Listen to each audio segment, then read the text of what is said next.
गबन अध्याय 10। रमा दफ्तर से घर पहुंचा तो 4 बज रहे थे।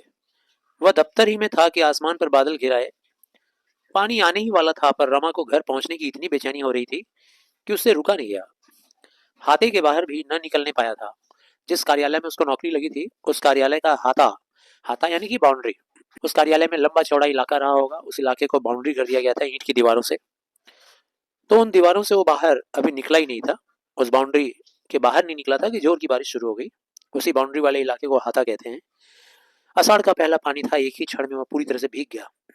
फिर भी कहीं रुका नहीं। नौकरी मिल जाने का शुभ समाचार अपनी पत्नी को सुनाना चाह रहा था, और इस आनंद में उसे बारिश की क्या परवाह।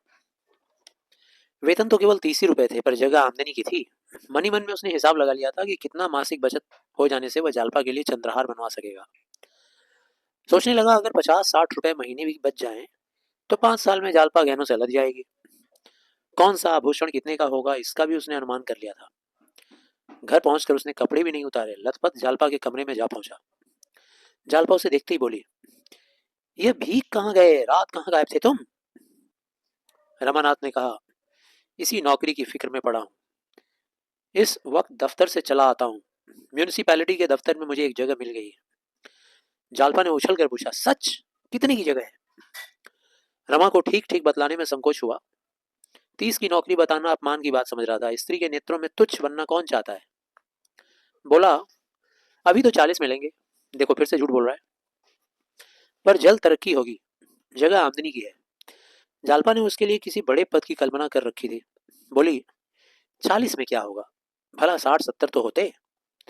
रमानाथ ने कहा, मिल तो सकती थी 100 रुपए की भी, पर यहाँ रोब है और आराम है। 50-60 रुपए ऊपर से मिल ही जाएंगे। जालपा ने कहा, तो तुम घूस लोगे, गरीबों का गला काटोगे। रमा ने हंसकर कहा, नहीं प्रिय, वह जगह ऐसी नहीं कि गरीबों का गला काटना पड़े। बड़े बड़े महाजनों से रकमें मिलेंगी और यह खुशी से गले लगाएंगे।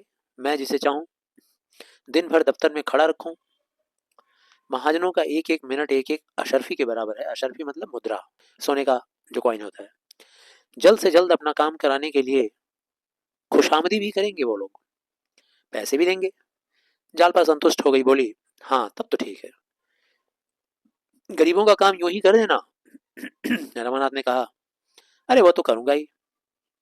जालपा ने कहा, अभी अम्मा जी से तो नहीं कहा, जाकर कह आओ।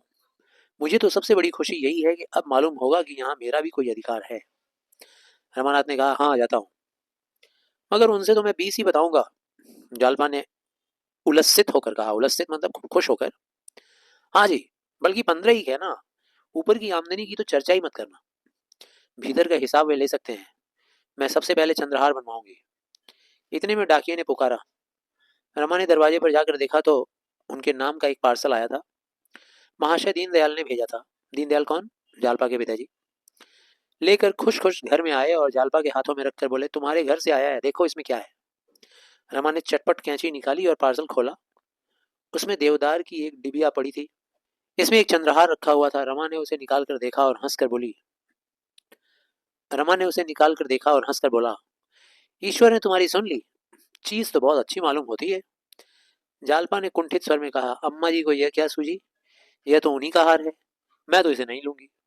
अभी डाक का वक्त हो तो लौटा दो। रमा ने विस्मित होकर कहा, विस्मित मतलब हैरान होकर, लौटाने की क्या जरूरत है, वह नाराज ना होंगी। जालपा ने नाक सिकोड़कर कहा, मेरी बला से रानी रूठेंगी अपना सुहाग लेंगी। ये रानी रूठेंगी अपना सुहाग लेंगी, ये मुहावरा है। मैं उनकी दया के बिना भी जीती रह सकती हूँ। अपने मम्मी के ऊपर गुस्सा दिखाते हुए ऐसा कह रही है कि मम्मी की दया नहीं चाहिए मुझे। आज इतने दिनों के बाद उन्हें मुझ पर दया आ गई।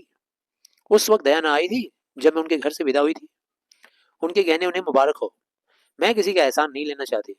अभी उनके ओढ़ने पहनने के दिन है। मैं क्यों बाधक बनूं? बाधक बनूं मतलब बाधा। तुम कुशल से रहोगे तो मुझे गहने मिल जाएंगे। मैं अम्मा जी को यह दिखाना चाहती हूँ कि जालबा तुम्हारे गहनों की भूखी नहीं है। रमा ने संतोष देते हुए कहा, मेरी समझ में तो तुम्हें हार रख लेना चाहिए। सोचो उन्हें कितना दुख होगा। विदाई के समय यदि न दिया तो अच्छा ही किया, नहीं तो और गहनों के साथ यह भी चला गया होता चोरी में। जालपा ने कहा, मैं इसे लूंगी नहीं, यह निश्चय है। रमानाथ ने कहा, आखिर क्यों? जालपा ने कहा, मेरी इच्छा। रमानाथ ने कहा, इस इच्छा का कोई कारण भी तो होगा। जालपा रूंधे हुए स्वर में बोली, कारण यही है कि अम्मा जी इसे खुशी से नहीं दे रही हैं।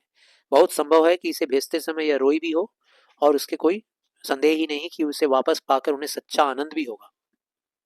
ये तो पक्का है कि अभी अगर लौटा देंगे तो वापस जब पाएंगी तो बहुत खुश हो जाएंगी। देने के टाइम में बहुत दुखी हुई होगी, इसीलिए मैं इसे लौटाना चाहती हूँ। देने वाले का हृदय देखना चाहिए। प्रेम से यदि वह मुझे एक छल्ला भी दे दें। छल्ला क्या होता है? तो लोहे का या स्टील का बना हुआ अंगूठी, तो मैं दोनों हाथों से ले लूं। जब दिल पर जब्र करके दुनिया की लाज से या किसी के धिक्कारने से दिया तो क्या दिया? दान तो भिखारियों को दिया जाता है। मैं किसी का दान नहीं लूंगी, चाहे वह माता ही क्यों ना हो। मतलब कितनी जिद्दी थी जालपा, आप देख सकते हैं इसे। माता के प्रति जालपा का यह द्वेष देखकर रमा और कुछ कह न सका। द्वेष तर्क और प्रमाण नहीं सुनता। जो द्वेष होता है ना, गुस्सा या क्रोध, वो कोई तर्क और प्रमाण नहीं सुनता। चाहे रमा कितना भी कोशिश करे, जालपा मानने वाली नहीं थी। रमा ने हार ले लिया और चारपाई से उठता हुआ बोला, जरा अम्मा और बाबूजी को दिखा दूं, कम से कम उनसे पूछ तो लेना चाहिए। जालपा ने हार उसके हाथ से छीन लिया और बोली, वे लोग मेरे कौन होते हैं जो मैं उनसे पूछूं? केवल एक घर में रहने का नाता है। जब वो मुझे कुछ नहीं समझते तो मैं भी उन्हें कुछ नहीं समझती। यह कहते हुए उसने हार को उसी डिब्बे में रख दिया और उस पर कपड़ा लपेट कर सीने लगी, पार्सल बनाने लगी। सीने लगी मतलब पार्सल बनाने लगी पोस्ट करने के लिए। रमा ने एक बार डरते डरते फिर कहा, अरे ऐसी जल्दी क्या है, 10-5 दिन में लौटा देना ना। उन लोगों को भी खातिर हो जाएगी। उन लोगों को भी खातिर हो जाएगी मतलब उन लोगों को भी लगेगा कि मैंने जो गिफ्ट दिया बेटी कुछ दिन पहले। इस पर जालबा ने कठोर नेत्रों से देखकर कहा, जब तक मैं इसे लौटा न दूंगी मेरे दिल को चैन नहीं आएगा। मेरे हृदय में कांटा सा खटकता रहेगा। अभी पार्सल तैयार हुआ जाता है, हाल ही लौटा दो। एक क्षण में पार्सल तैयार हो गया और रमा उसे लिए हुए चिंतित भाव से नीचे चला। यहीं पर चैप्टर 10 कंप्लीट हुआ। अगला क्लास में हम लोग 11वां चैप्टर पढ़ेंगे। धन्यवाद।